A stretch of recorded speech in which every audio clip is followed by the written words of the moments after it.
Hello সবাইকে, সবাই কেমন আছো? আশা করছি সবাই অনেক ভালো আছো। আর আমিও অনেক ভালো আছি। আমার একটা ছোট্ট ভিডিওতে সবাইকে ওয়েলকাম। আজকে বৃহস্পতিবার সকালে তাড়াতাড়ি স্নান সেরে নিয়েছি পুজো দেবো বলে। আচ্ছা, তোমরা কে কে আমার মতন মা লক্ষ্মীর পুজো করো বলো তো? সকালে স্নান সেরে পুজো করার যে একটা শান্তি, সেটা কোনোভাবেই ভাষায় প্রকাশ করা যায় না।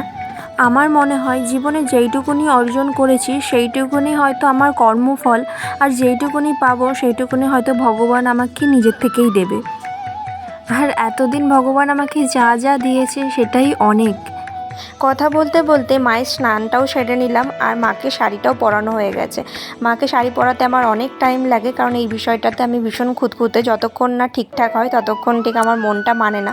এবার জুয়েলারিগুলো পরিয়ে মাকে একটা মালা পরিয়ে সিংহাসনে বসিয়ে দেবো। কি সুন্দর, কি মিষ্টি লাগছে না? এবার ঘট স্থাপনের জন্য ঘরটাও আমি রেডি করে নিলাম।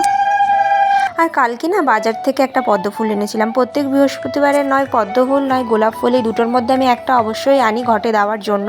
তো পদ্ম ফুলটা ফুটিয়ে নিচ্ছি, ফুটিয়ে আমি মায়ের ঘটে দেব।